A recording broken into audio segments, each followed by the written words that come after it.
ಲೂಕನು ಬರೆದ ಸುವಾರ್ತೆ 19ನೇ ಅಧ್ಯಾಯ 10ನೇ ವಚನ. ಮನುಷ್ಯ ಕುಮಾರನು ಕೆಟ್ಟು ಹೋಗಿರುವುದನ್ನು ಹುಡುಕಿ ರಕ್ಷಿಸುವುದಕ್ಕೆ ಬಂದನು. ಯೇಸು ಈ ಲೋಕಕ್ಕೆ ಬಂದ ಉದ್ದೇಶವೇ ಪಾಪದಿಂದ ಕಳೆದು ಹೋದ ಅಥವಾ ಕೆಟ್ಟು ಹೋದ ಮನುಷ್ಯರನ್ನು ಹುಡುಕಿ ಅವರನ್ನು ರಕ್ಷಿಸುವುದಾಗಿದೆ. ಯೇಸು ತನ್ನನ್ನೇ ತಾನು ಕರೆಸಿಕೊಳ್ಳಲು ಬಯಸಿದ ಹೆಸರು ಮನುಷ್ಯ ಕುಮಾರನು.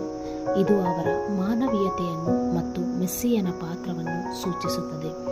ದೇವರಿಂದ ದೂರವಾಗಿ ಪಾಪದಲ್ಲಿ ಸಿಲುಕಿರುವ ಪ್ರತಿಯೊಬ್ಬ ವ್ಯಕ್ತಿಯನ್ನು ರಕ್ಷಿಸುವುದು ದೇವರ ಚಿತ್ತವಾಗಿದೆ.